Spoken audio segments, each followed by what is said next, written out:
All right, I will call this Tigard City Council meeting to order. Deputy Recorder Raimundo, please call roll.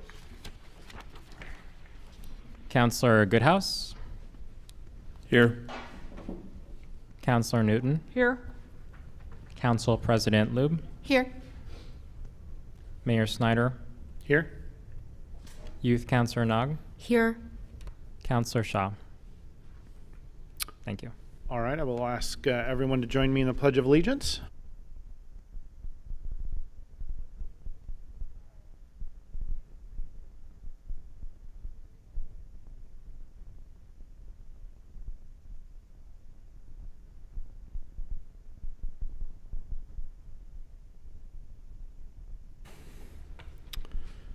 All right.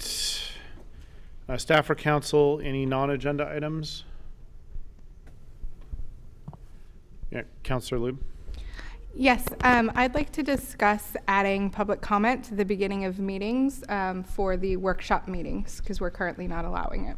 Okay, we will move that to the end of the agenda or near the end of the agenda for non-agenda items. Thank you. All right, proclamations and recognition, item number 2 on the agenda. First, we have a proclamation proclaiming October as Domestic Violence Awareness Month. Chief McAlpine, good to see you.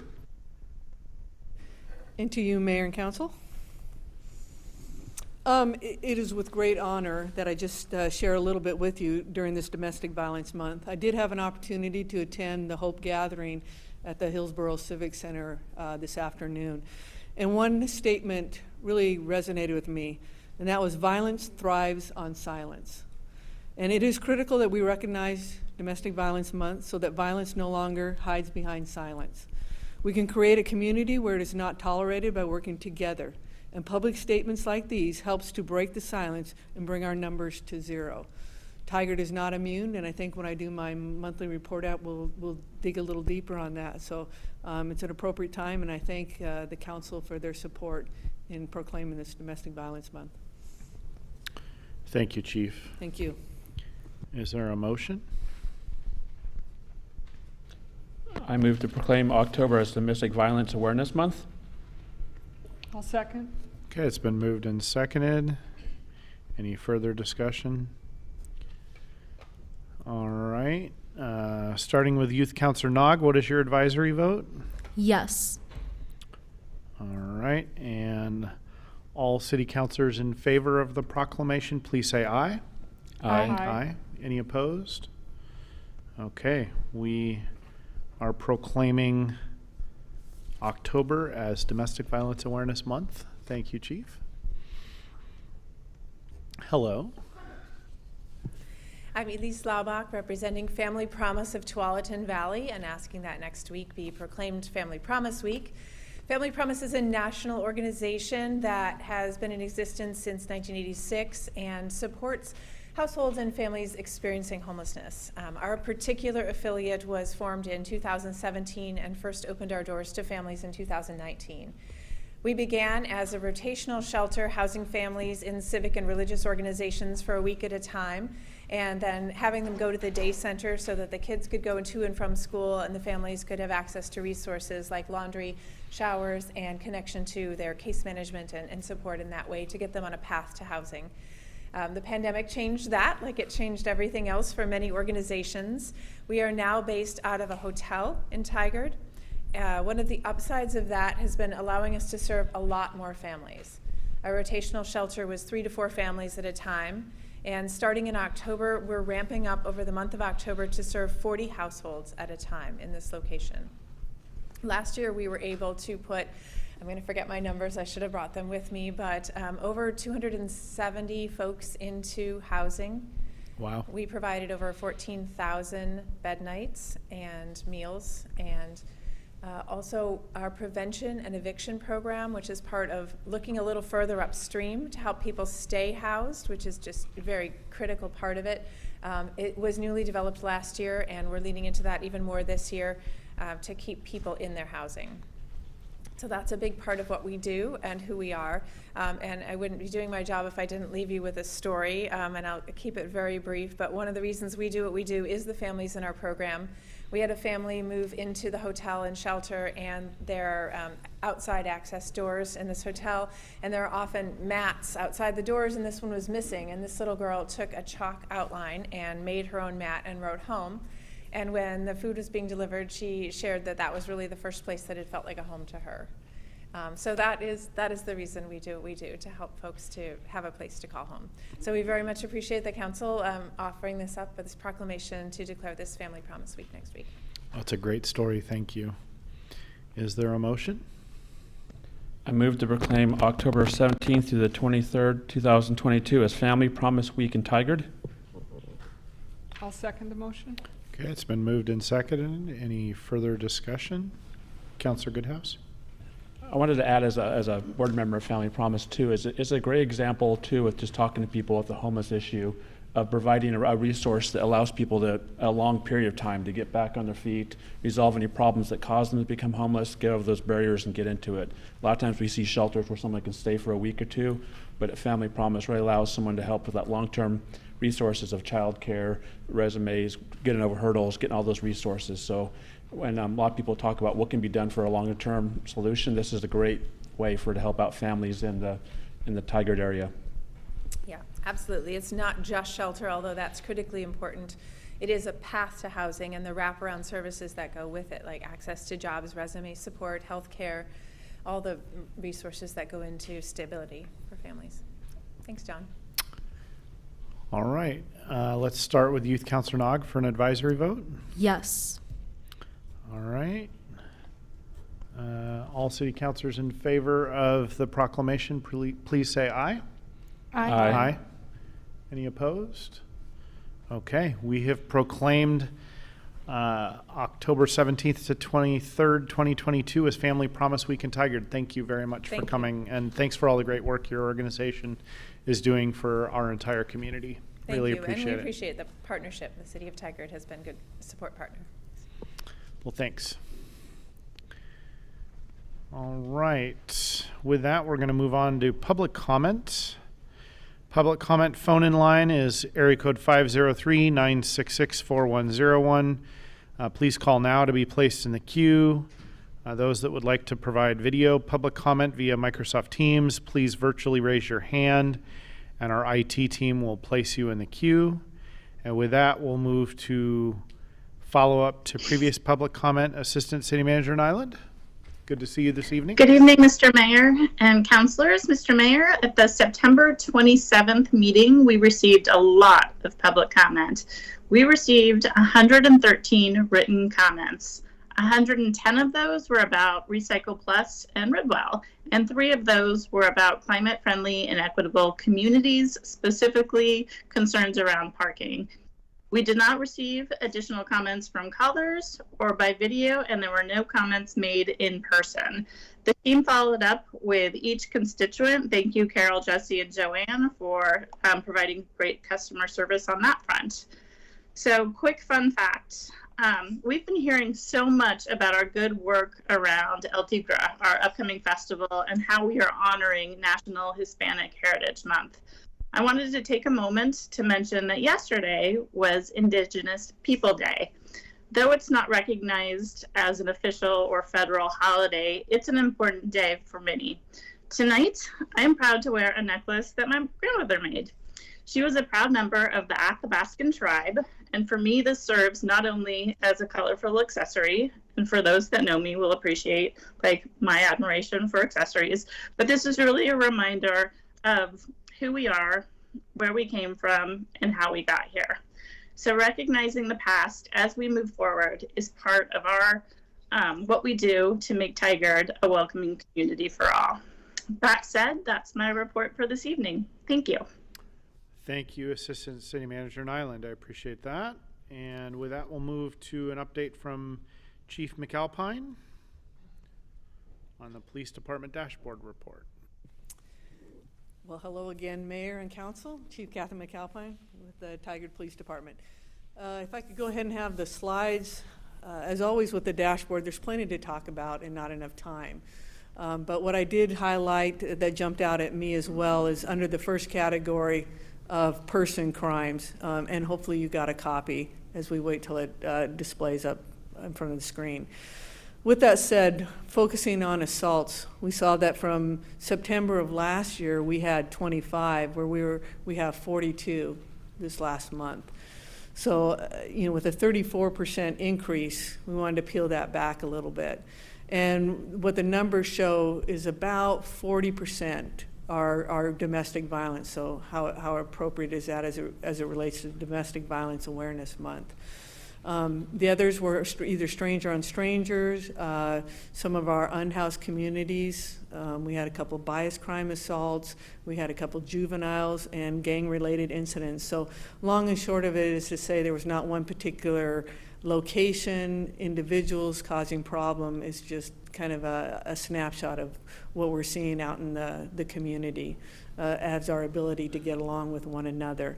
Robberies are still the same, even though those are small numbers, from 3 to 9. It's again regarding mostly shoplifts that go wrong, where when the loss prevention personnel tries to take somebody in custody and then they fight back or display a weapon, things of that nature. And there were a couple of juveniles displaying weapons. So again, similar patterns that we're seeing. We do hold a majority of them accountable. In other words, we are able to effectively make arrests when we can. So there's a high percentage of at least trying to get people held accountable for their actions. The other one, a little more positive on note, if we can go to the next slide, please. As I think all of you are aware now, on Saturday, and this really was coming from the report of catalytic converter thefts, and I think all of you made it very clear on what the council, or how can you support the police department, but in particular our community, on any way that we can help protect them from these catalytic converter thefts. And so we took that to heart. We did some research, and we came up with our Spray 'em and Save 'em event, which was on Saturday, just for 4 hours at Tigard SUV and Auto Repair on Shoals Ferry. They were kind enough to give us 2 bays, and we had within less than 24 hours, 48 cars signed up, and then we had to turn people away for this event. But it was very successful, and the community that took advantage of this were so appreciative. And we actually were able to, when we lifted cars up, to show 2 people that they had something better than what we could ever provide them, and that was their catalytic converters buried under a lot of protection. And so we were able to show them that they have the best probably prevention they could have. But we sprayed them with some special paint, we etched them and recorded it, and again, I think it just felt good to be able to do something proactive. Next slide, please. And those are both, as you guys recognize, our 2 motor officers who were doing the etching. And then we had staff, the owner of Tigard SUV. They ran the lifts and helped us in that regard. And next slide, just to give you the numbers, where are we at? So I've circled August, where we had 11. If you recall, that's when we were part of Beaverton Police Department's extensive investigation that led to the location of about 40 suspected stolen catalytic converters. And so we want to see what was the impact since then. And you can see, because unfortunately, due to staffing constraints in the jails, they were out the door, almost back out the door that day or shortly thereafter. And so we can see that there was a bit of an impact, but we're still trending up, and so we'll keep an eye on that, and we'll still try and do as much preventative. So we will do another event. We've got to tweak some things, get some better equipment, because the etching it wasn't working all that great. So we've got to get some stronger engravers, but it was, again, I think well received and something positive that we'll want to continue in the future. And I've already had other agencies reach out to us to learn a little bit more about that program. So that's it in a nutshell. I could talk a whole lot more. We did have coffee with a cop this week and chat with the chief. So again, just a few more indications that we're back connecting with the public. And that level of engagement as you see when you get all of your correspondence. So happy to answer any questions that you may have at this point. Well, Chief, thank you for being responsive to the council and the community's concerns around catalytic converter thefts. And it's disappointing to hear people are back on the street, especially with how it sounded like that was a major ring that was involving millions of dollars. So that's concerning, but I recognize that that's the current reality we're in. Anybody else on the council have questions or comments? Councilor Newton? I just wanted to make a comment about the award that the city got from the League of Oregon Cities last week, the Good Governance Award for our Public Safety Advisory Board, and just thank you publicly for the role that you played in that, you and Commander McDonald in particular. So thank you very much. It was a great experience, and I know you're moving forward with some ideas for you and your staff to keep connected to the community. So thanks for your work on that. Well, I appreciate the recognition, and like I said, you know, the positive affirmation out of all of that was every step of the way. Your guys' vision, how did we carry it out, how do we involve, you know, from even how we selected our members to then how we engaged. And I think that's the kudo to the everybody who had a role every single week. And everybody came with their best selves forward and willing to listen. So while I thank you for the acknowledgement, it really is an easy thing to do when everybody has the best interest of our community and leading with nothing but good intentions, as opposed to pointing fingers or labeling something that maybe is a more national narrative than a local one. So I thank all of you as well, and it was great to see that recognition.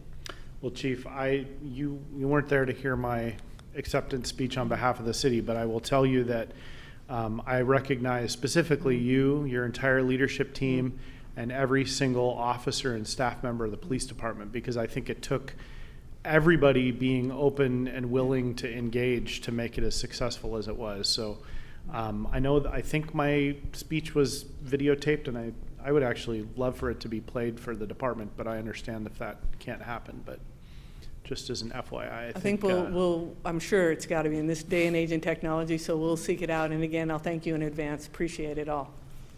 Any other comments? Councilor Goodhouse. One question on with the rise in assaults. I know that I think there was a talk during the pandemic that maybe a lot of domestic violence may not be reported or so forth just because of not people being in public or so forth. Do you think that part of those numbers being increased is now that people are getting back to normal, that now people feel more they can come out and report the crimes, or it's being reported, or is there any tie-in Well, to I'll that? go beyond what I think to what I've been told when I talked to the director of the Family Justice Center, because, you know, one of the things, as I had a conversation today, is, you know, Tigard's numbers are about 150 right now that go there, and we had about 300 last year. Her perception of this is not that we have a bigger problem. Again, she was complimentary and said, I think the awareness that we create and the fact that she knows for a fact she has seen Tigard officers actually transport some of our victims to the Justice Center to get that help. So I'd like to think the system is built up that provides that support and gets people connected. And so I do think awareness, and you're right, I mean, when they're sequestered in their homes, and that's another control for our victims. And now that we're coming out in more public, I'm sure there is a percentage. Anecdotally, I can't say, but and it's same with children going back to school and possibly disclosing things that are happening at their home. So I think that the fact that we're coming out and nobody's kind of sequestered helps every little step of the way to get resources connected. Youth Councilor Nog. Thank you so much for your comments. I believe last year the Tigard Police Department created a video towards teens about dating violence. Is that happening again this year? And if so, like, if you need any help, I would love to find volunteers for that as well. Offer of assistance. Yeah. Thank you. I appreciate that, and I'll revisit it, because I'm sure, like everything else, once we create it, we just want to play it again at this time. But if there's an opportunity, especially when you can rope in new players, because it helps create awareness, definitely looking at that. So I thank you for that. And I think we're also doing, Detective Rennell is doing another You Go Girl defensive tactics kind of awareness, and so we look forward to that as well. All right, any other questions or comments? I think it was last night. I know it was this week, but I'll check on that. And I had a conversation with her, and she told me it was coming up, so I believe it was this week. Yeah. But I told her to send me some pictures, so I didn't see those yet, so maybe it may come. If it hasn't happened, I will make sure that I communicate that. I would, if it hasn't happened, is it okay if I have the president of the school video that we send out to have anybody who wants to go? Be That Girl self-defense class on the 9th. Yes. But more communication, more dialogue, and we'll make that happen. Thank you so much. Thank you again. Youth Counselor Nog could deliver hundreds to the class, so be careful. Thank you, Chief. All right, we'll move on to item 3C on the agenda, which is Tigard Chamber of Commerce Community and Engagement Coordinator Jessica Love and a Tigard Area Chamber of Commerce update. Thank you, and I see we have the CEO with us too. Hello. Hi, Barbara Burkhart with the Tigard Chamber. Hello, Mr. Mayor and councilors. We're going through a little bit of transition at the Chamber, and I'll let Jessica discuss that. But I look forward to attending the future meetings for the City Council and potentially bringing Maria Halstead from Washington Square with me. And we'll get on the agenda and so forth to talk about kind of business practices and stuff like that. Awesome. Good evening, Council. Today was our Leadership Tigard's first day of class. They had SimStock, which is a simulated society exercise, and it was a great success. We have 14 participants in this year's program, and we just want to thank the City of Tigard for their continued support of this program by sending staff members and then also being one of our key sponsors for this program. It's highly impactful in building community leaders, so we just appreciate all your support with this program so far. We have 3 ribbon cuttings coming up. We have October 20th, Musimac Marketing has a new office, and that is at 7:30, and it's in partnership with Good Morning Tigard. On October 21st, outside of the Tigard border, but still very well-known Tigard business, is Sinful Confections. They are opening up their first brick-and-mortar location on Barber Boulevard. And then on October 28th, in also partnership with Good Morning Tigard, we have Abisk Accounting LLC, and that is at 7:30 in the morning. So we hope to see you guys at some of those upcoming ribbon cuttings. Our Government Affairs and Public Policy Committee meeting is on Thursday, October 20th at the Chamber office at 1:30 p.m. And then we are now accepting donations for the Tigard Chamber's annual silent auction that will be taking virtually starting November 7th through the 18th. We host AM networking called Good Morning Tigard every single Thursday at 7:30. You can check our calendar for upcoming dates and locations. And then we are also hosting a multi-chamber event with the Beaverton Chamber of Commerce on Tuesday, October 18th. For the Tigard Farmers Market, there's only 3 weeks left of this season, and this is our 30th season, so we can't believe it's been that long with the Tigard community. And we would like everyone to save the date because we're doing trick or treat at the farmers market on October 30th as the last day of the market. And then for your Tigard Downtown Alliance update, we just want to thank everyone for coming out to the Explore Downtown Tigard Street Fair. We feel it was a great success, even with the heat and the smoke. And then the Trick or Treat Main Street is happening Monday, October 31st from 3 to 6, which is new. Usually it's from 4 to 6 p.m. So in downtown Tigard. And there's a lot more engagement from community partners as well. And then on a personal note, I just want to thank the Chamber for giving me the opportunity to be able to come and present to you all. And over the last few years, it's been an amazing learning experience. And I just want to thank all of you and the City of Tigard staff. It's been wonderful working with you over the last almost 10 years. You will be missed, Jessica. Thank you. Thank you. I am leaving, yes. My last day is, my last day is this Friday. TBD, I'll let you know. To be determined. Yeah. We'll have a going away party at the Chamber Thursday from 4 to 6. Yeah. So Do you have you're any welcome to stop by. Yeah. Any questions for us? Just wishing you all the best, Jessica. Thank you so much. Councilor Goodhouse. That's what I was going to say. Thank you for everything you've done. Jessica has done a lot with running the farmers market, to running the events, from the street fairs to, doing social media for farmers market, the TDA, the chamber, putting on Shining Stars. There's just so many different events that you've hosted, or not hosted, but you've put on and helped do. and really been that backbone of Tigard and downtown Tigard, and really helped with the businesses, community, and bring everyone together. So thank you for all you've done. I'm sure it's a huge list, but thank you. Thank you. I appreciate it. Council President Loop. Yeah, I just want to echo the sentiment and say you've been such a big part of Tigard and such a big part of my experience in Tigard. And, you know, I was talking to your dad and I was like, I do whatever Jessica tells me to do. I mean, she keeps me in line and then I know that I'm doing it right. So thank you so much for everything that you've done for Tigard. I really appreciate everything and the city is lucky to have you. Thank you so much. Appreciate it. And we insist that you remain in Tigard. Yes, yes, I promise to stick around and help support as many organizations as possible. So, thank you. Thank you. We have that recorded. All right. Thank you. And we'll move on to item 3E, which is a written public comment. I don't believe, City Recorder, we did not receive any written public comment before the deadline today, correct? That's correct, Mayor. We did not receive any written public comment before the deadline. All right. Thank you. And do we have anyone that's signed up to speak?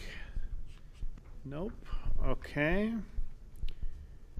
And Mr. Thornburg, do we have any phone-in public comments?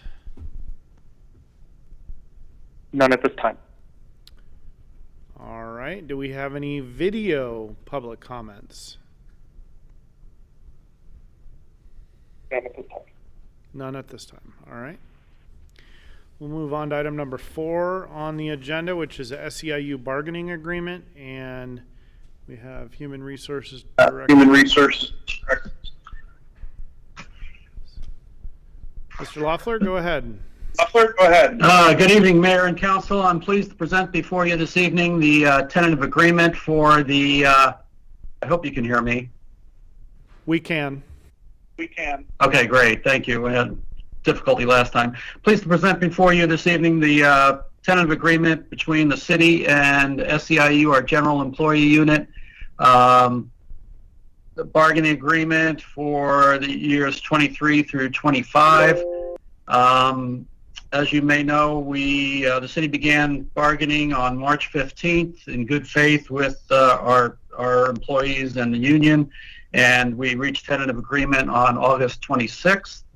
The key issues within the contract, or the key points within the contract, are the cost of living increase that was awarded on July 1st of 5.1%, and cost of living a range for next year, July 1st, from 1 to 6, and the following year, cost of living increase from 1 to 6, and as well as the Employee Recognition Award, which was bargained as part of the contract, but was included as a separate letter of agreement. I'd also like to acknowledge and thank the members of the bargaining team, the employees who are still here, Halstead Bernard from the management team, and Rob Murchison, and from the SEIU team, Jill Bentley, Kyle Arnhart, Holly Fenton, Jennifer Joe, and Callie Meldrum, and SEIU bargaining rep Evan Pastor. I think the city got a fair contract and the employees got a fair contract, and I appreciate any questions that you may have at this time. All right, Council, any questions? Any questions? Or a motion? I move to approve resolution number 22-28. 28. I'll second that. I'll second that. All right, it's been moved and seconded. Moved in second. City Recorder, please read the number. City Recorder, and title of please read the resolution.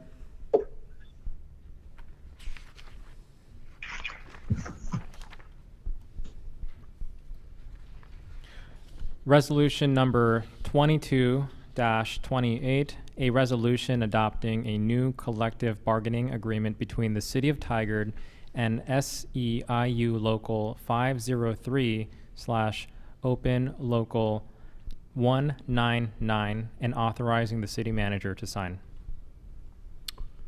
All right. All all city council members in favor of the motion, please say aye. Aye. Aye. Any opposed? Okay. Motion to approve Resolution 22-28 is adopted unanimously by those present. Thank you very much to all the team that was working on this from both the labor perspective and the management perspective. So appreciate getting there, getting to something everybody could live with. So thank you. And Jim, appreciate your leadership on it. Yeah, thank you, Mr. Law. Yeah, thank you, Mayor. I consider myself the closer since this is baseball season, and I just happened to be here at the right time. So thank you, and thank the council for your support. All right, thank you. And with that, we'll move on to item number 5 on the agenda, which is urban livestock briefing. Hello. Hello. First one of these actually in person, so nice to see you all. Mike is going to help me with the presentation. So I'll just wait for that to come up. Awesome. Okay, great. Well, good evening, City Councilors and Mayor Snyder. My name is Hope Pollard, Associate Planner with the Community Development Department. I am here with Tom McGuire, Assistant Director of the Community Development Department, and we're here to talk to you tonight about urban agriculture regulations. No official vote tonight, just here to provide an update on our community engagement and get some feedback as we approach the adoption hearing on November 1st. Next slide, please. As a reminder, urban agriculture is phase 1 of the Tigard Home project. We were directed by the Commission and Council to fast-track the urban agriculture/livestock component of the project due to community feedback. To provide a little history of why we're here, the city previously had only one ordinance regarding urban livestock, that chickens be kept at least 100 feet from other structures. In 2018, this requirement was removed due to significant public input regarding the complications of enforcing it. Since that time, we have allowed our nuisance code to regulate associated issues such as odors, debris, and noise. Since 2017, the city has received about 6 code complaints regarding chickens or livestock, which is actually about 0.5% of total complaints received during that time. While minimal in number, the impacts of these specific situations, including pests such as flies and rats, were felt very strongly, leading up to earlier this year when the intensity of complaints increased. To give you an idea of how our code enforcement works, when we receive a complaint, our code enforcement officer works with that violator to bring their property into conformance. So a complaint doesn't just sit, we work with them to resolve. While at the start of this project there appeared to be a strong demand for more intensive regulations, community members have since gathered to express a variety of other opinions, including a groundswell of support for keeping things as they are, with several members of the community stating that existing nuisance regulations and code compliance procedures adequately address all concerns. So our aim here tonight is to just provide a picture of these community conversations that we've been having so far. Since our last briefing, we did do some research on existing ordinances. We interviewed experts from the Oregon Department of Agriculture, Portland Community College, and Tualatin Water and Soil Conservation District, and we also sought public input. You can read more about the public input in attachment 1 of the staff report, and I'll also break it down in the following slides. Really quick, I'm gonna run through it just so you get a grasp of the depth of the community input we've had. We have an interested parties list composed of 167 individuals. We've had 2 open house events attended by 14 and 22 people, respectively. We attended the Tigard Street Fair on September 20th and interacted with a lot of people there, including we saw some of your lovely faces there. And we had a lot of email correspondence with approximately 55 individuals. We also had phone calls, site visits, and other written correspondence. Following this intensive outreach and research, we came up with a draft of regulations for the community to interact with. Next slide, please. To take you all the way back, though, to the first open house on June 29th, just to give you an idea of where community engagement kind of started. At that time, we had 14 attendees interact with examples of livestock codes from nearby cities. The example codes they saw tended to limit livestock to about 2 to 6 animals, and attendees generally supported these regulations that they saw. Following the event, some one-on-one conversations and research with experts, we developed regulations that at the time we felt did a really good job of blending this community input with the research that we'd done. So we crafted a draft code that put confines on livestock numbers and structures, but also allowed a path forward for experienced livestock owners to have a little bit more freedom. Next slide, please. By the time we held our second open house on September 20th, news of the project had reached a much wider audience. We had 22 attendees plus a great deal of written feedback at this point. As I'll go over in the next few slides, once more people got involved, our approach to regulations wasn't as popular as we had expected. At the open house, we presented the draft code and stations that broke the code down into its primary parts, so number of animals allowed, licensing requirements, structure requirements, storage, and education. I'll break down the stations in the following slides, and you can also follow along through attachment 4 to the staff report. Next slide, please. Station 1 covered the number of animals allowed on a lot with or without a license. Under the draft regulations, any lot in Tigard would be allowed to have a basic number of livestock, so 6 chickens, 6 rabbits, and 3 goats. These numbers are based on research regarding number of animals needed to sustain a family, animal social needs, and regulations for medium-sized lots in adjacent cities. However, educated livestock keepers could exceed this number if they got a license renewed annually and attest to being educated in best practices. Under these draft regulations that we shared with the community at that time, no loud livestock like roosters would be allowed. Most comments indicated that these regulations were too strict. Next slide, please. Station 2 described livestock facility requirements. Minimum and maximum structure requirements tended to be pretty popular with attendees, but requirements to cover up bare ground with straw or shavings and flyaway barriers for bees were a lot less popular. Next slide, please. Station 3 described storage requirements, so feed and other livestock-related materials would be required to be stored in lidded containers, and the nuisance code would continue to require properties to be maintained in a manner free of waste, odor, and debris. Attendees disliked requirements that compost be in lidded containers, and they also advocated that the existing nuisance code covers most other issues. And next slide, please.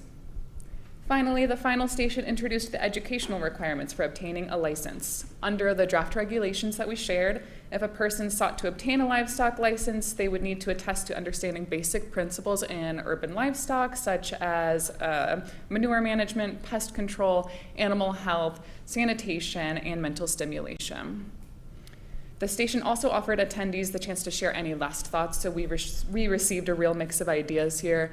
About half of the comments of half of the post-its you see on there advocated for no additional regulations, and about half of those post-its advocated that they liked the requirement and they offered ideas for fine-tuning it. Next slide, please. Okay, so that covers our last open house. In addition to the open house, as highlighted at the start of this presentation and in the attachments to the staff report, we have also received a number of calls and emails and other written comments regarding urban livestock.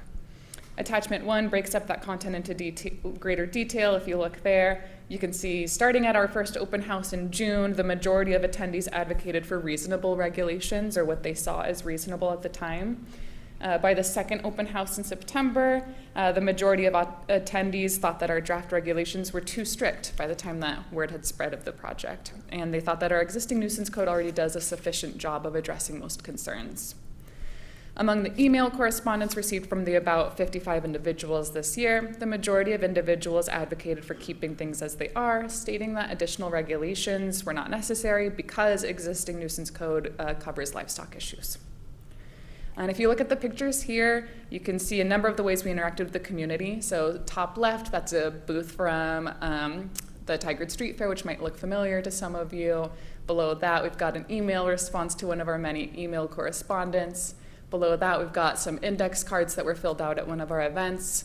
And then to the right, you have the "Do you like our chickens? We do too" sign, which one of our community members put up on their property in a very publicly facing way to get more people to write into me and interact with the code, and it worked. We got some more responses. So following all of these responses to our draft regulations, we took a step back to assess the reasons that we're writing these regulations and why we're doing this, and whether there might be a better approach to the version that we shared with the community at September 20th. It seemed that the main issue folks took with our regulations at that event was that they were too prescriptive for what in reality is a really nuanced and ever-changing activity.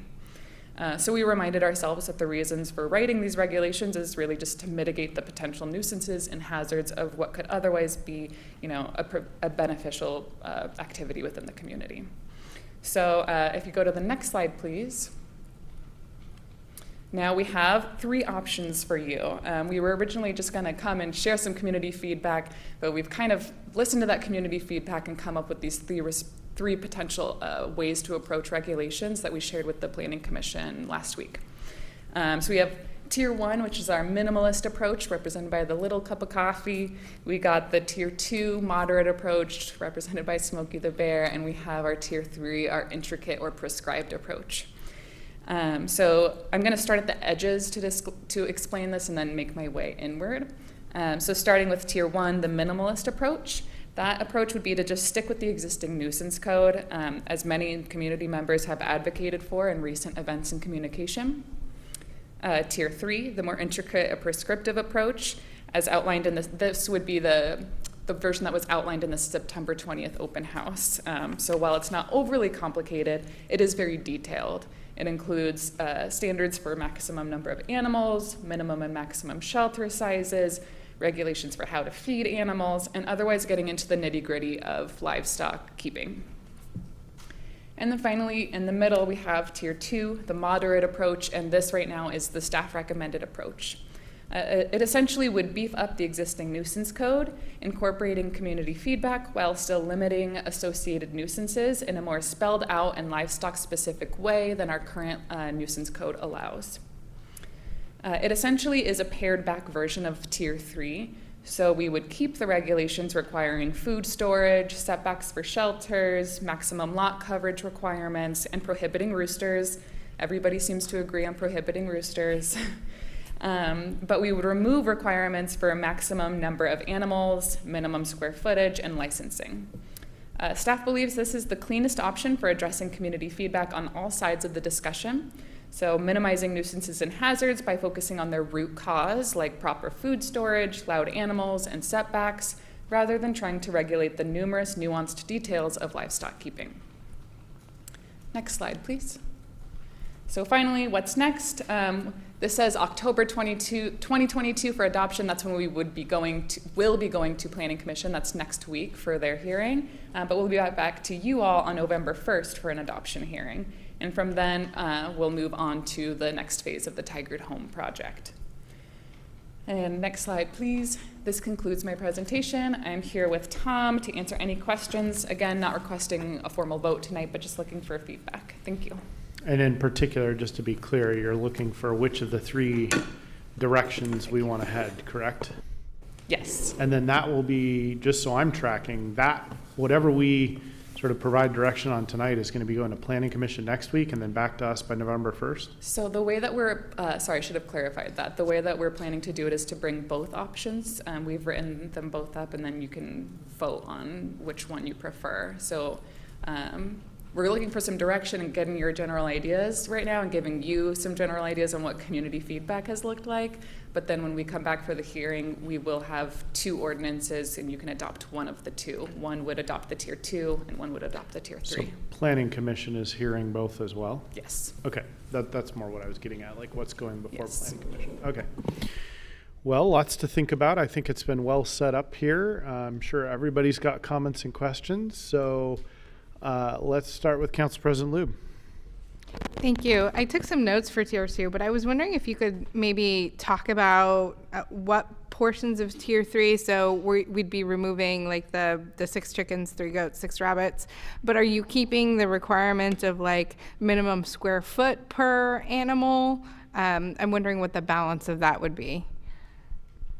As it's written right now, we would not be having the minimum square footage per animal either. We would just be having maximum square footage, so you couldn't have your whole lot taken up by livestock shelters. You would still have to meet our 20% minimum landscaping requirement, 80% maximum lot coverage requirement, and other requirements, but the minimum per animal would be removed. And that is because it gets a little too prescriptive beyond those 3 initial animals. It gets a little complicated.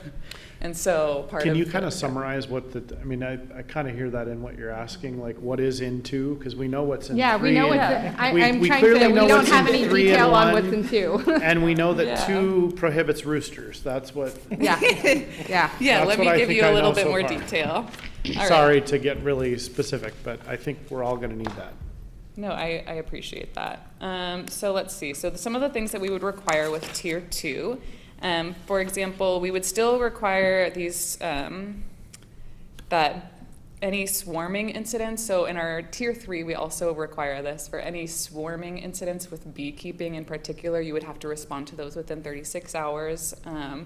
For any other livestock-related issues, you would also have to respond to those immediately. And then you would have to, if your animal is exhibiting any signs of illness, you would be required to have a vet come check it out and take any precautionary measures you need to make sure that it doesn't spread to other animals or humans.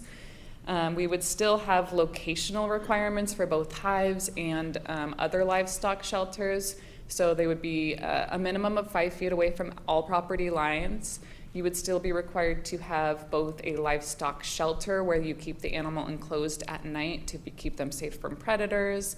And you would have to have a run where they could have access to the outdoors but still be fenced off and not be allowed to like escape out into the streets.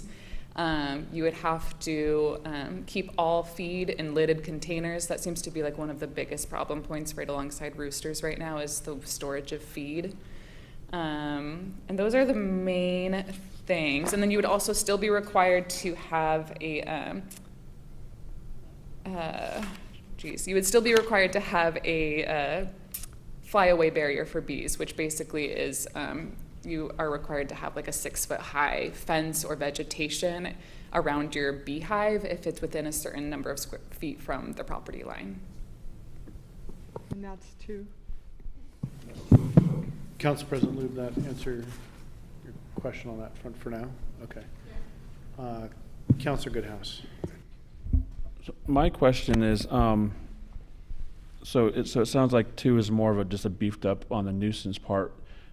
Who's going to regulate that part? So right now, is it self-driven kind of by complaints from the neighbors?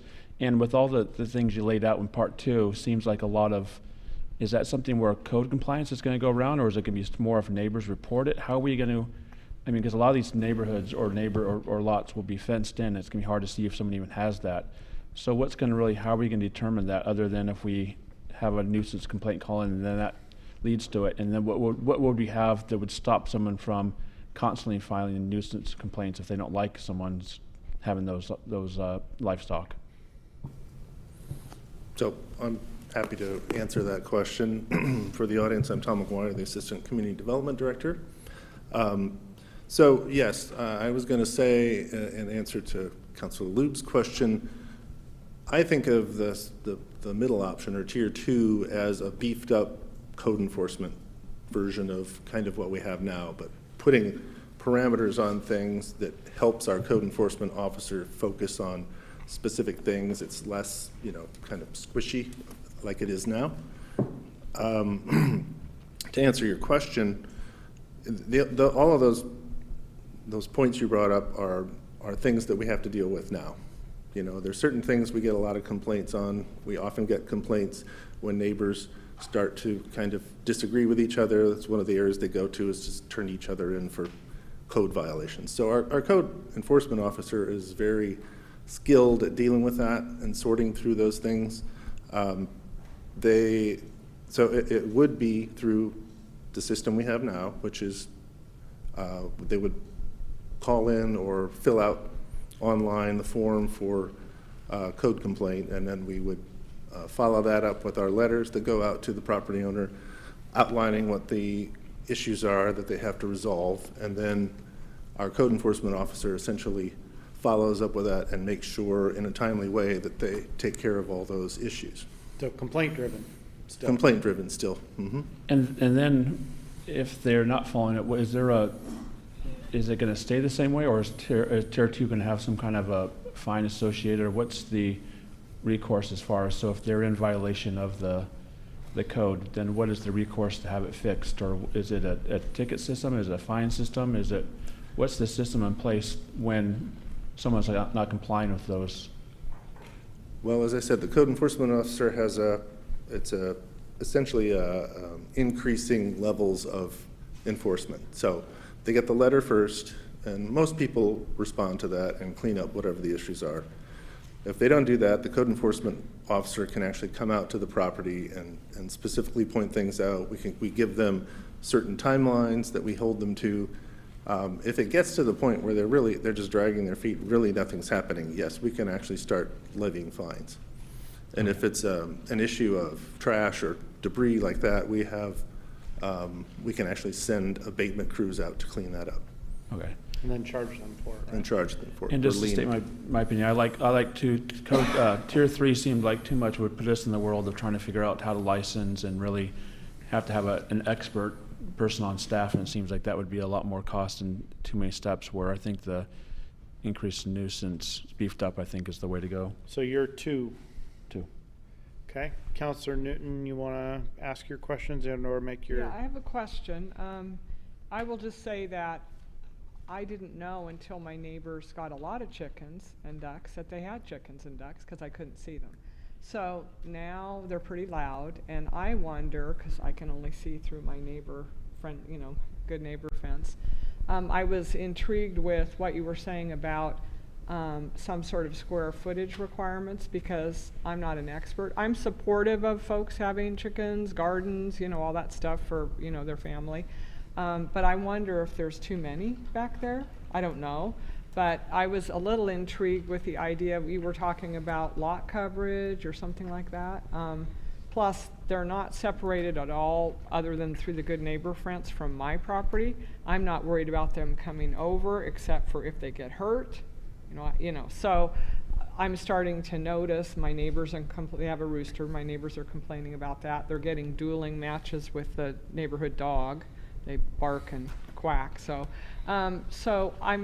I think I want to look at something that can accommodate those uses on property, but the idea of having the lot coverage and keeping them separated enough, I think will go a long way towards making sure that it doesn't become something then that the neighborhood, we're all living with it. Councillor Newton, if it went in that direction, could you handle it if it were relatively simple? Yeah, I could. And not as complex as what was proposed in 3? In 3, but I was just wondering about the lot coverage or, some of the issues you talked about in terms of structures and containing them without getting too complicated, because their whole backyard is dedicated to the livestock, which, may mean they have quite a few. I don't know. I'm not an expert. I would hate to shut something down if it could be managed, but it seems it's a lot more noticeable to everyone in the neighborhood now, where it wasn't until the last month at all. So. Yeah, thank you. So it's kind of a 2-part answer to the issue. One is, so the current nuisance code does regulate excessive noise. So things like that would partially be covered by the existing nuisance code, and that's some of the arguments that the community members have been making. So if you wanted to submit a complaint, that would fall under our excessive noise ordinance, and they would have to do something about that, whether that's lowering the number of animals or employing some educational technique that we don't know about that helps reduce the noise. That's part of us avoiding the complexity, is that there might be several ways to reduce that noise, but the noise is the main issue. So, but then the second part of that, the lot coverage and all of that, for most residential zones currently, there's a maximum 80% lot coverage requirement. So any shelters would be subject to that requirement, and they'd have to be at least 5 feet away from the property line. and then they'd have to be housed in that structure during non-daylight hours for noise reasons, for predator reasons, et cetera. And that's in 2, right? Yes. And, and I think that's a good approach. My little 6-year-old great niece, scolding them through the fence is not working to keep them quiet. And, you know, I think like with any animal, you know, that's kind of a hard thing. So I think what you're talking about with the lot coverage, you know, and the structures, that might help folks keep the numbers down. You know, did you tell the chickens you were a city councilor and they should listen? You know, they just don't care. and you know, for me, I mean, you know, here part of me says, well, they're you know, they're chickens. I mean, so, but on the other hand, I'm hearing from a lot of my neighbors too. So, and I just wonder if some of those things you were talking about might help. So, thanks. Council President Loop. Yeah, I was just wondering if you could talk maybe in layman terms a little bit more about like the 80-20% lot coverage. Like, what does that mean for somebody who doesn't know government speak? Yes, thank you. I only speak government speak most days of my life. Yep. So, yes. So 80% lot coverage basically means anything that's not covered with landscaping. So, or anything that is with an impermeable surface. So if it's concrete, if it's a structure, it's considered lot coverage. If it's landscaping, it's not. So a lot, for instance, 20% of it has to be landscaping and 80% can be something else. Yes. Okay, thank you. Youth Councilor Nog.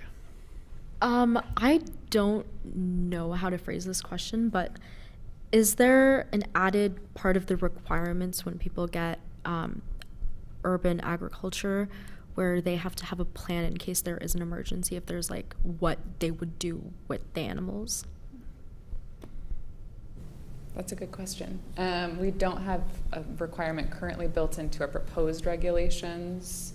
I don't know of any existing regulations for emergencies, but we could consider adding something in before we bring it back to you. Youth Councilor Nog, are you meaning like providing a phone number of where they like if the police respond and there's a bunch of animals out or whatever, that they have a place to call? Or what were you, walk us through more what you're thinking.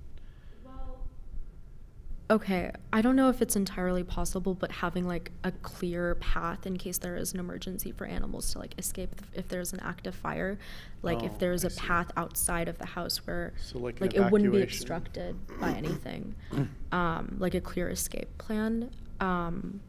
And I know a lot of people with pets have this outside of their door for firefighters. That clearly states how many like dogs, cats, like chickens they have, just so firefighters know.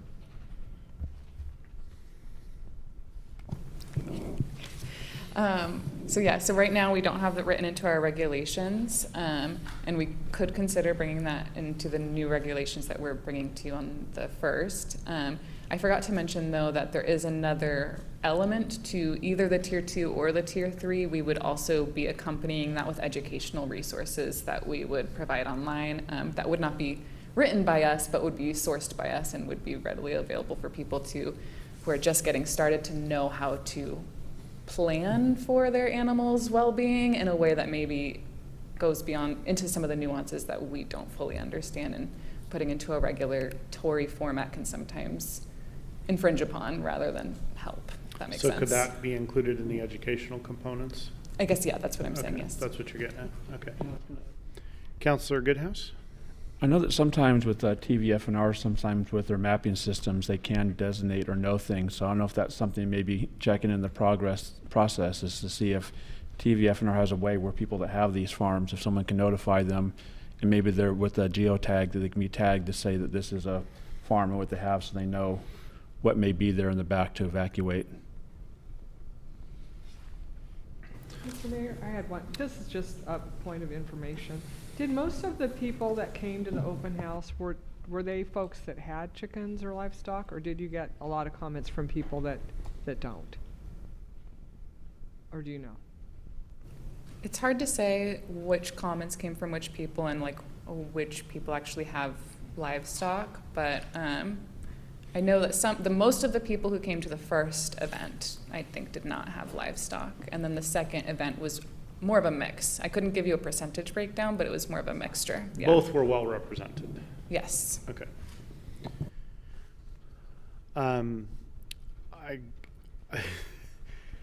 Councilor Newton, it's interesting that you made your comment. Just as you did, people that don't even know that this is coming before the council now, in the last couple weeks at the football game last Friday, I got an earful from someone that I know who I don't talk to that often, but he was like, "We got rooster problems." That was his shouting at me from 3 rows up at the homecoming football game. So and he wasn't referring to his own house, just to be clear. So it's definitely, I think is there anyone that said roosters are a good idea? No. Okay, good. So it's top of mind for many people. I think the impacts are significant. Councilor Goodhouse? I did find out an interesting fact the other day that chickens can make a sound similar to a rooster, and they make them all day long. And people think that there's a rooster in there, but they said there's kind of an unknown fact that chickens can make a noise like that. So sometimes we hear it. If it's going out through the whole day, then that's a chicken making a sound like that. And it's not a rooster. A rooster will only be in the morning or at night. So I don't know if that's a true fact, or sometimes a chicken can make that sound. It would still be a nuisance code issue. So maybe that chicken needs to go. You got a loud chicken. They got to go. Okay, I think I'm firmly in the 2 bucket too. Councilor Newton, did you have an opinion on where you're suggesting we be?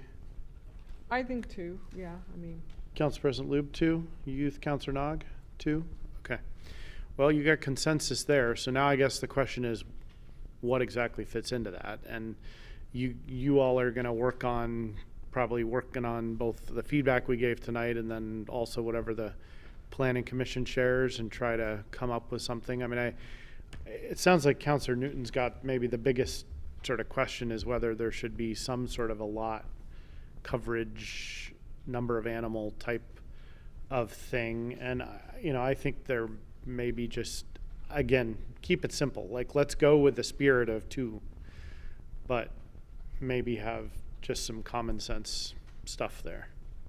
And maybe in Councilor Newton's situation is maybe if someone did come out, maybe there's some things they could change that they weren't aware of that maybe could fix it, that would fall under 2, that without having there being overcomplicated. Maybe it might, just a visit might help. I don't know. Have we provided adequate feedback? Yes, thank you. Mr. McGuire, you look like you want to tell us more or ask us more. I was just going to, there may very well be some changes coming when it comes to you, because we're, with the Planning Commission hearing, that's a whole nother round of public input on the specific regulations. This will be the first time the public really gets to take a look at Tier 2 and react to that. So, okay. So there may be more iteration. There may be more iterations, okay. Yeah. But the Planning Commission will take first shot at vetting those.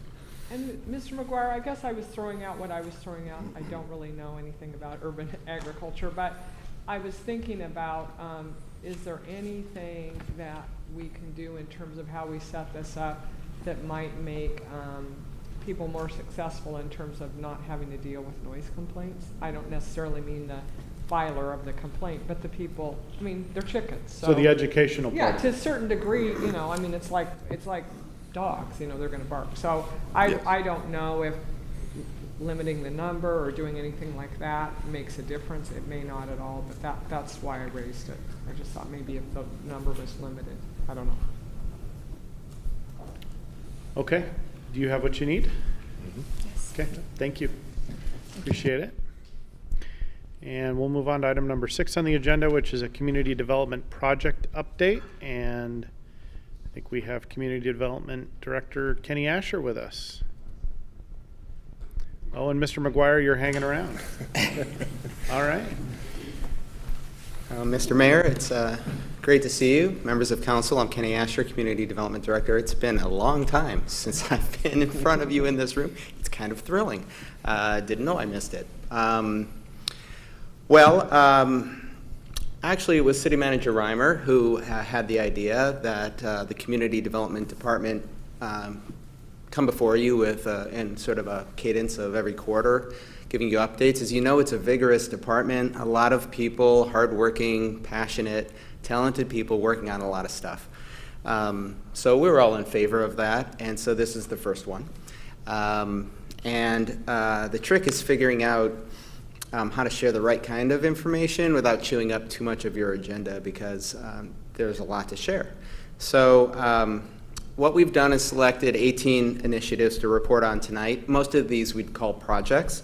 A few of them are programs that we've rolled up into sort of like a simple status update. And I will be interested to hear from the council at the end of this report if this format works, since we're going to be coming back in January, February with the next quarterly report.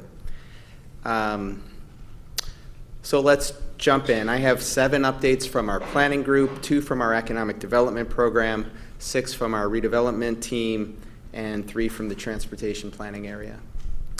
And in the interest of time, I won't be summarizing these projects tonight, but a short synopsis of each of them was included in your AIS agenda item summary materials.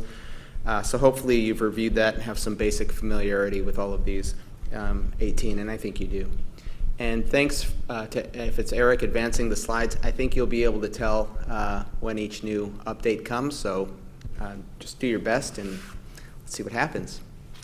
So let's begin, and let's start with climate-friendly and equitable communities compliance. Very good.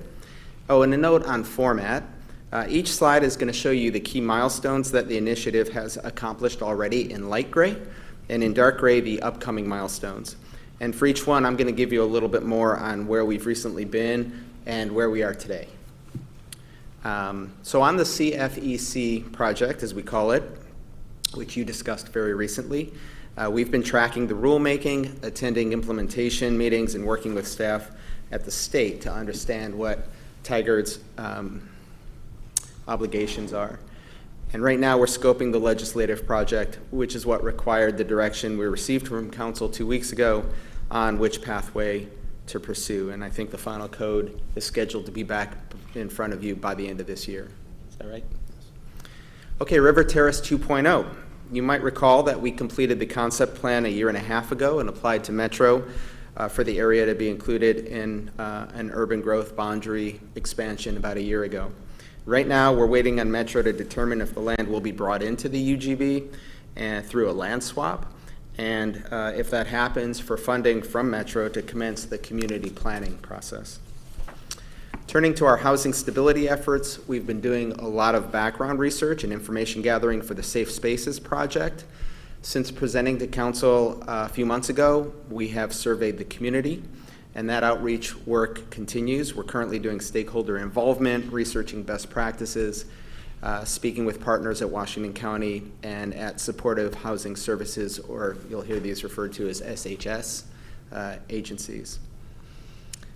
More on supporting Tigard renters. In our tenant protections project, we've spoken with the Oregon Law Center and researched programs and precedents in other jurisdictions. And right now, we're putting together a proposed program of action for council consideration, which I believe is on your agenda for next week.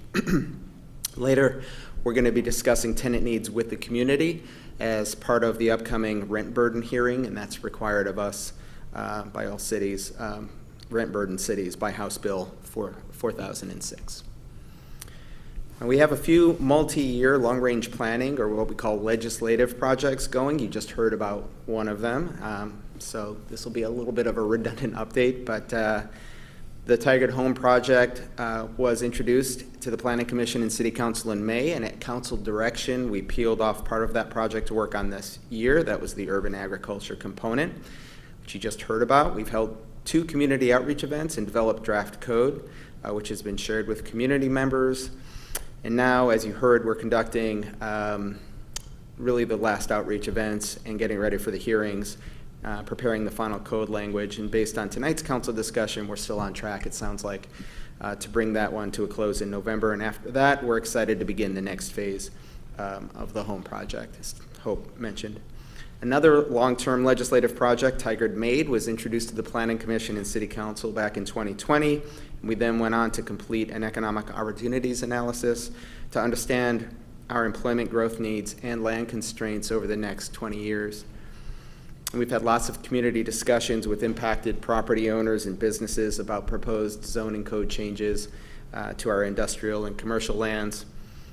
This is another Tom McGuire Hope Pollard production. We're currently refining code language in partnership with Tigard businesses and property owners and expect to have new code for Planning Commission and Council consideration by next summer. And finally, in this group of planning projects, the planning continues for the Washington Square Regional Center, where phase 1, you might recall, was adoption of a new land use and transportation policy framework for the area, which we've incorporated into our comprehensive plan.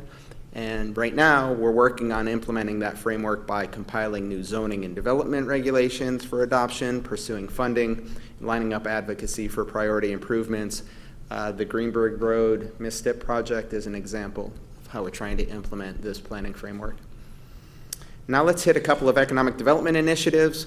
As you know, we do a lot in the area of business support, so this is a rolled up project, meaning it's really like a catch-all, and I'm going to only highlight a couple of exemplary activities each quarter.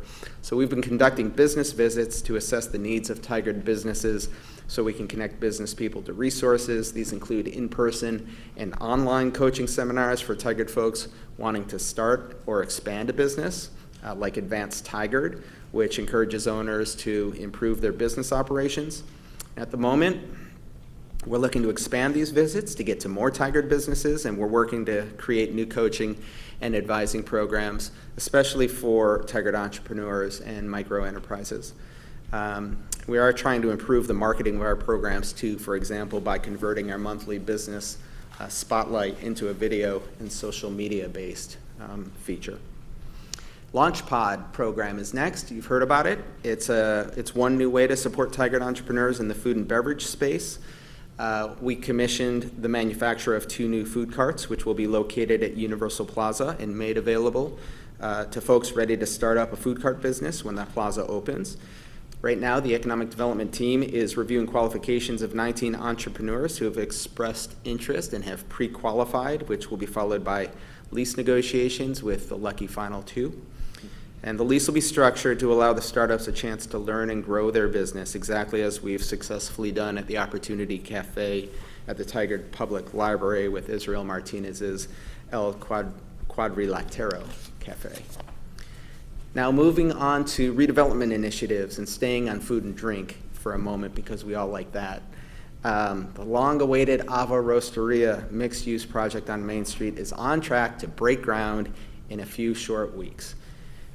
A little history. There's a lot of history, but a little history. The TCDA purchased the property next to Fennel Creek on Main Street many years ago and obtained a U.S. EPA brownfield grant to remediate the property, which was accomplished in 2017. Many of you were here for all this. And Ava Tigard LLC signed a development agreement in 2018, acquired the property, and has been slowly and steadily working through the development process. And where are we now? Ava is about to close its financing. Its final permits are ready to be picked up, and we are talking with Ava about how to celebrate the start of construction. I expect to see all of you there. Oh, and a quick update on another redevelopment project that we forgot to include in the 18 is the Alongside Senior Housing Project. That is under construction next to the Senior Center. As I understand it, the basement slab has been poured. Framing will begin later this month. So that building is taking shape quickly. And as we reported a few weeks ago, demand for those units is already high. Downtown parking continues to be a crucial focus area for our department. A first phase of renewed study with public engagement, including stakeholder committee meetings, wrapped up in April. And ultimately, what we're hoping is to see the downtown businesses coalesce around a parking management plan that balances the needs of downtown employees, visitors, and also residents. Right now, we're ramping up again with a new survey and presentations to the TCAC and TTAC, those committees, the Town Center Advisory Committee and the Tigard Transportation Advisory Committee. And we're hoping this phase will lead to recommended parking management strategies for council consideration in 2023, early 2023 would be ideal. Next is Downtown Reimagined. That is a planning project to update zoning and development standards for the mixed-use downtown district. That kicked off in the spring, and we've since completed existing condition reports and very recently finished conducting cultural-specific focus groups and developer interviews. And right now, we're also planning for presentations for the TCAC and TTAC, as well as the Project Technical Advisory Committee and a rail stakeholder committee. Next is Nick Wilson Memorial Plaza, which is another public space project, first imagined in 2014. Now finally moving ahead, the key milestone was achieved a couple of years ago when the Town Center Development Agency completed the acquisition of the property on the creek side, you can see it here, of the Cooper Mountain Ale Works Public House. Happy to report we just passed another key milestone. We released the request for proposals for design and engineering of the project. It is now out on the street. We expect to have a design and engineering firm under contract by the end of this year. So we're finally moving on that. And next is another kind of rolled up project, Tigard Triangle Redevelopment. This could be its own update. The Triangle is such a dynamic area. It's keeping our small redevelopment team extremely busy. I'm going to highlight just one project, and that's Dartmouth Crossing North, which is an affordable housing project in which the TCDA, the development agency, is a funding partner. The design and engineering on that building is almost complete. That's an 85-unit affordable project. And at the moment, we are working with that developer, which is Reach, on an agreement whereby Reach would build new sidewalks beyond the project site to connect Tigard residents to shopping and services. I know that's an issue you've raised, Councilor Goodhouse. This is not just site improvements. This is using their contractor and the momentum of the project to create some new sidewalk connections. The building itself should be under construction as early as next month. Back downtown to my favorite project, Universal Plaza. Design began right when COVID started in March 2020, and the team, with council's great help, got over a number of financing hurdles, and construction began a few months ago. It's going well out there. Right now, we're monitoring construction progress and budget really closely. We've had to work through a number of utility issues that always arise on projects like this one in the older parts of town, and we're starting to think about a grand opening. However, due to a serious delay in the delivery of a transformer from PGE, our expected completion date is pushed back to March of 2023 unless PGE can find a transformer for us faster than expected, and we're calling them like every other week. Luckily, this is the kind of space that we have to have for the summer. To have it in the winter would be okay. Spring would be nice. Do you want me to do a little political intervention on the PGE part? I can put some heat on them. If political intervention can make a transformer show up on the site, yes. Weirder things have happened. Yeah, I appreciate that, Mr. Mayor. PGE has said that they're having this issue all over the state, and they have delayed their own projects so that they can get their customers supplied, but this is one of those supply chain things. And we were expecting to have it in October, November, and now they're saying February or March. I don't know what there is to do. However, paving and plantings and installation of the final water feature and the swings all expected to go in later this fall. So if you haven't been by the site, I encourage you to drive by, peek in, or come see the launch pods, which you've been invited to, kind of a launch pod open house in front of the site. I think it's in a week or two. And finally, let me update you on 3 transportation planning initiatives, beginning with the electric mobility strategy. That's a brand new one that you haven't heard much about yet. We applied for a grant last summer to begin planning for equitable vehicle electrification in town, and just recently heard that our grant was successful. This is a transportation and growth management grant through ODOT, and it responds both to our TSP policy, our transportation system plan policy, and also the council's goal 3, resiliency initiative.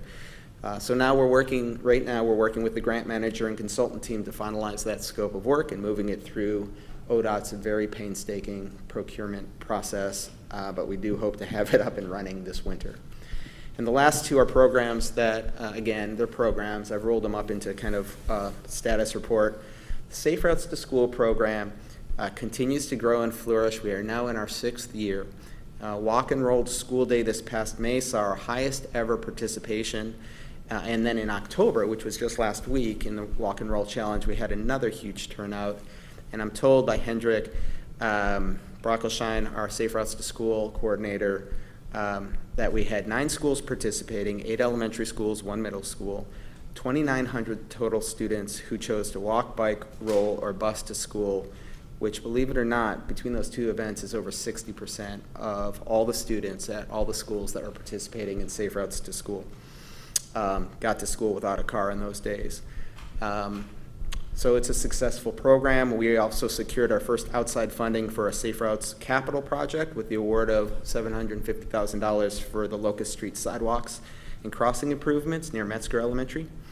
And our focus right now is on expanding outreach and engagement with the Tigard-Tualatin Student Union and supporting Council's Goal 3 directive on resiliency. And we're also waiting to hear back on our application for a $2 million construction grant to improve infrastructure near Templeton and Tualatin to make it safer for kids to walk and roll to school. And finally, just want to go back to June of 2019 when Council made the very important decision to adopt a complete streets policy. That started a new era of thinking about our transportation system in Tigard, prioritizing service and comfort for all system users, including the most vulnerable, maybe especially the most vulnerable. This policy informed our recently adopted transportation system plan, new programs like Streets for People, new bylaws for the TTAC, and also the Move for May speaker series that we hosted this past spring. At the moment, we are catching our breath from submitting 4 grants and advocating Tigard's interests and values in several high-profile and consequential regional and statewide planning efforts like ODOT's tolling policy discussion and also the RTP or Regional Transportation Plan update that's happening at Metro and region-wide. And that is it. That is the tour. I want to mention that the department does more than what I've talked about tonight, advising residents on construction projects, issuing permits, conducting inspections, doing code compliance, reviewing plans, working toward carbon responsible community development, collaborating with other departments, and also supporting work on council goals. But I think this presentation gives council a pretty decent idea of where we are on some of our highest visibility efforts. I've given the team the night off tonight, except Tom and Hope. So a few may be tuned in. If you do have questions, I'm happy with their help to try to answer them, and if we can't answer them tonight, certainly at your next council meeting. So thank you very much. That concludes my presentation. Thank you, Mr. Asher. Questions or comments? Council President Luke? I don't, excuse me, I don't have any questions, but wow. Yeah, It's so busy. there's a lot going on. There's a lot going on, and I appreciate being reminded of that. Feedback, I really like just one slide with the quick updates of where we've been and where we are. And I look forward to continuing these updates in the future. Thank you. Thank you. Councilor Goodhouse. A question and a comment. One question on the parking study. Do you have any details on that as far as when that's going to be done? Because I know that just through the TCAC committee, but also talking with business owners, that sometimes when that's done, it might be done at a set time, but it's not also looking at the wide range where maybe it's looked at during the week, during the day, but it's also not looked in the evening or the weekends. Are we going to do more of a comprehensive one? I don't know if you've been downtown lately, but you get certain nights where a lot of different businesses are doing music at once. So a Friday night, you can't find parking anywhere down there, or Thursday night where other ones do on another part of the main street. So I know before when they've been done, it's been limited, and it feels like not really capturing the full amount. So let me commit to get back to you on that one. Sean Fairley, our redevelopment project manager, would have the exact answer. My recollection is that in the most recent survey, our consultant team actually did go out at different times of day and at different points in the week, and that we do have recent data. Whether that covers every time frame that you might be interested in knowing about, I can't say for certain. But let me check with Mr. Fairley and get you the I think the new one's being done because I think either the most recent or one of them recently was done during the pandemic. So going off numbers of the pandemic as far as people being down there compared to now is why I think a newer one's being done. And then also I think some have been done before since newer businesses have come. So as newer businesses are down there, then the numbers obviously keep changing. Well, what we'll do is give you the last one that we did, the last parking survey that we did was done fairly recently. I'm not going to say it was Oh, post-pandemic. that's right, yeah, there was one, yeah. So we have new information, we have new data, and we can share that with you and see whether you still have concerns about how it was done and when it was done. Yeah, I think there still was, so that'd be great to touch back based on that. Okay. And on the second thing is when I'm talking about like applying for grants and projects, one thing is we've been working with the National League of Cities with some of these projects and been working with, why did I just go blank on his name now? But as far as getting more direct funding, so rather than the money going to ODOT, there has been some pilot programs now kind of started where that direct funding will come to the cities where we don't have to jump through the hoops with ODOT, don't have to go through as much of grant process writing, and can have that money directly to us so we don't have to worry about inflation or project changes. Right. The Inflation Reduction Act, which we're learning about, has sort of a direct provision in some of their new programs, which will be new for us. Whether that gets us out of ODOT sort of procurement and project management for other reasons, I'm not entirely sure. But we are aware that, that and the bipartisan infrastructure law, both of those have opened up a lot of new funding opportunities for the city and for our department in particular. And Mr. Farrelly, Mr. Roth, Mr. Warren, and several of us are meeting regularly with our boss, Emily Tritch, to understand the best way to leverage those programs and how to make best use of the resources that we have with CFM, our lobbying firm that knows more about it than we do. So thank you for pointing that out. Councilor Newton? Well, I want to say wow, too. I mean, I'm thinking back to the days when we started Safe Routes to Schools and how far that's come, and really thrilled that Metzger and Tuolumne Templeton might get some help for sidewalks, because those could be heavy walking areas, and so that's great. I think your team should be looking at this and going, well, heads down and working hard, it kind of pays off, so that's great. I'm going to pass on to Nick's family that we're moving forward on the plaza. I'm in touch with them, so I'll do that. That's exciting. And the business support social media, that's a great idea, because when I talk to people about everything economic development program is doing, they're sort of amazed. But I do think getting the word out, might be helpful, because people are blown away when I tell them everything that they're doing there. The last is just a question on downtown parking. I didn't hear you say getting the TDA involved, the Tigard Down, but you talked about our two committees, but are they at the table as well? They are, and they've been involved, and actually the next phase of this project, we're actually trying to expand our community involvement, because we're hearing less from visitors and residents than we are from businesses in the interest of their employees and their employees mainly. So the TDA has been and will continue to be involved, but we actually need a wider swath of the community, because this is a magnificent balancing act that's only going to get harder with every year of downtown's successful revitalization.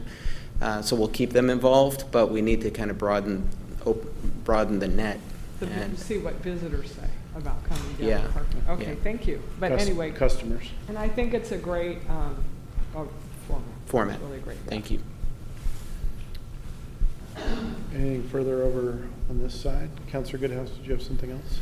I was just going to dovetail what Councilor Newton was saying with part of the parking study and talking to the visitors. During the street fair, I heard a lot from people talking about getting access into downtown, as far as, you might be able to walk in there, but when it gets dark, they're not feeling safe on paths and so forth. So I don't know if parking study can also take into account other ways they can access it to get down there, if they feel like what impediments are stopping them from walking, or feel like they have to leave. Being in downtown, I've seen many people that are there, but they're like, oh, it's starting to get dark, they need to leave, but they're not really staying there because the methods they can leave, they don't feel safe, or it's not lit, or things like that.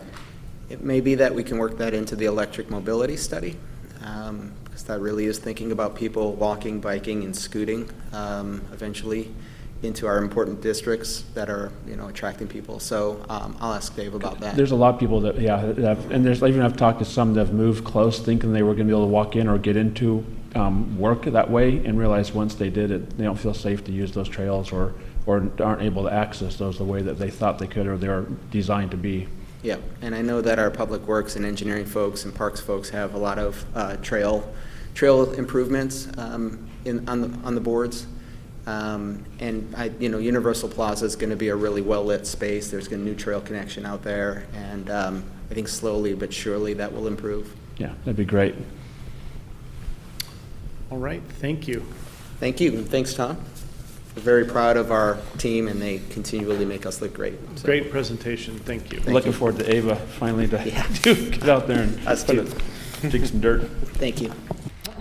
All right, non-agenda item, we're going to briefly talk about the request from, or suggestion really, from Council President Lube around incorporating some sort of public comment format at the workshop meetings. I know the city manager had talked to me about this a couple weeks ago. I think there's some thoughts. He was going to be having some follow-up and discussions with individual members of the council one-on-one. I think we're having a discussion here to just, I think it's relatively straightforward, I guess. I had some logistical questions and concerns like, are we still going to be in our normal workshop physical format? And if so, how are we going to do that? And I think that still needs to be worked out. But given comments many of you have made before, I don't think any of you are going to object to having public comment in a workshop. It would be just at the beginning of the meeting, not on individual topics, and a general public comment, correct, Council President Lube, is the intent? Yes.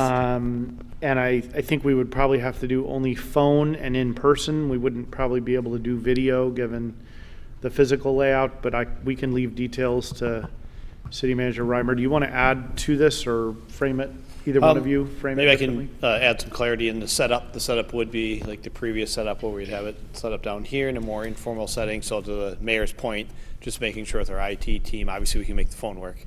If we wanted to do video, which we haven't had a lot of yet, that'd be another conversation we'd have to have. So the in-person we can easily accommodate. We can work to make sure the phone, and then if the council's interested in the video, we may need a little more to just think how that would work with the room setup. But we'd be ready if the council's wishes are to move forward with that, to start even some of this next week at our workshop, even though we sent out the agenda. So does anybody object to this? And I would just say, have we had anybody testify by video yet? I'm okay with us keeping it the way it is for regular council meetings, but I don't think that's like a showstopper.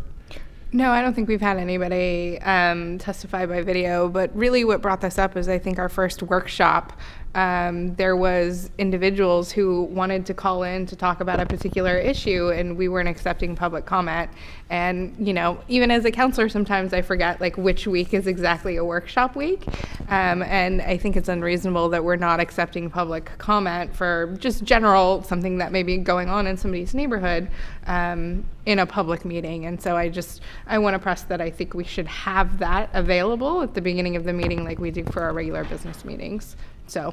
Well, I think the public got used to it during the pandemic because we didn't really have workshop-only types of meetings, and so they've become accustomed to a level of service, so to speak, around this. Well, and yes, they can email us anytime, but it's certainly different when we're sitting in a room together and somebody testifies either by phone or physically is here to be able to have that level of engagement. And so I just think it's really important that we move forward and accept it at all of our meetings. Anyone have objections? Okay. So Senior Manager Reimer, you got a plan there? Yep, thank you. Appreciate and you'll get it on the agenda for next week? Yep, we will publish a revised agenda with some additional instructions on public comments. All right, next item on the agenda is administrative report. City Manager Reimer. Well, thank you. Good evening again, councilors, mayor, members of the community, and my teammates. Just want to start by thanking many teammates that were at the 29th annual Northwest Public Employees Diversity Conference today up at the Convention Center. So it seemed like there are at least a couple thousand people and colleagues from around the region there. Some very great topics, very timely topics, really things, talking with Halstead, who was there. Some of the sessions we were in together, you can really see things that we can learn and bring back to this organization. And so we brought the concept of bringing the team together that was there and just doing some debriefing and then find ways to advance some of the concepts or programs that others are using. So thanks to many of them for spending the day up at the Convention Center, learning about new approaches to DEI and how we become a more welcoming and belonging organization and community. Also, big kudos to our entire organization, but primarily our finance team over the last couple of years. We learned from the Government Finance Officers Association, or GFOA, that we were a 2020 Triple Crown winner, so that's kind of exciting.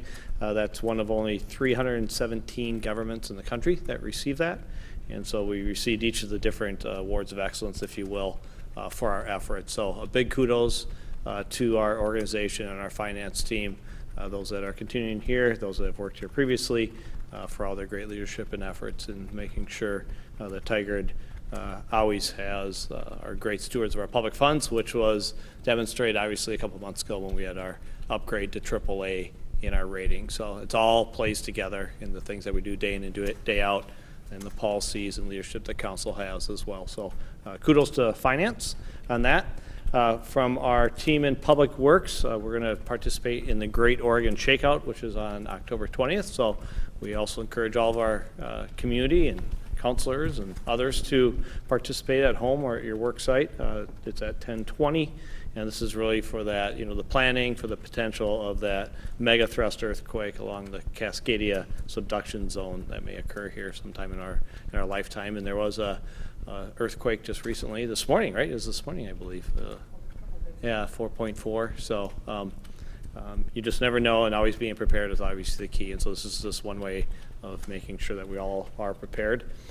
From our great teammates at the library, some monthly stats, very much a data-driven organization. And so looking at this September compared to last September, just a few things that we learned. We averaged 544 visitors per day compared to 337 last year, so a significant increase. Bless you. Well, they also checked out almost 74,000 items compared to just about 72,000 items last year. And if you look at our computer sessions, we had just over 1,500 this year and just fewer than 1,200 last year. So all of our activities and participation are trending up, which is exactly what we want and what we expect. We also had 178 community members sign up for new library cards. And as we do, we usually get a quote, which is great. One of our patrons submitted, I love my library because of interlibrary loans. I can get anything. So just another great way. And the system that we're in really is conducive to that, as you know, and working with all the libraries in the region to make sure that people that are in Tigard or other communities can get what they need regardless of where it's located. Just a couple other quick things. The Hall Boulevard jurisdictional transfer. We were kidding around last night that's been around for decades. We're continuing working hard on this. And so thanks to the team for their efforts. And we're going to really be ramping up some of our community-facing parts of the transfer process, working with ODOT as well, and some urgency there, and just making sure that we continue down that path. Some of our focus groups with our stakeholders locally will begin this week, with the first one that took place early today. We had one today already. So as Kenny shared, just many ways of trying to engage our community in some of these important things. The launch pods you heard about, we are inviting all of you as well. I'll put in my update this week. It's on October 26th from 8:30 to 10. We're going to have those located at Universal Plaza. So if you want to see them, like I said, we'll send you an invite as well. Come in and tour them just to see what the launch pods are about, give you a real life perspective of those. And then just one other date, our Assistant City Manager, Emily Tritch, sent an invite yesterday to our Regional Solutions tour that we're going to be having on the 19th, which is a week from tomorrow. That is going to be from 9:30 to 11:30. We'll start here at City Hall, and then we'll be going through different areas throughout, and others are being invited, I think, from the county and other jurisdictions as well to join us on that. So we'll send you an invite on that if you're available. It'd be great to have you join us on that as well. And that concludes my mini remarks this evening. Thank you. All right. Thank you, City Manager Reimer. Appreciate that. With that, I think we have nothing further on the agenda. Is there a motion for adjournment? I move to adjourn. I'll second. Okay, it's been moved and seconded. Everyone in favor, please say aye. Aye. Aye. Any opposed? We are adjourned. Good night, Tigard.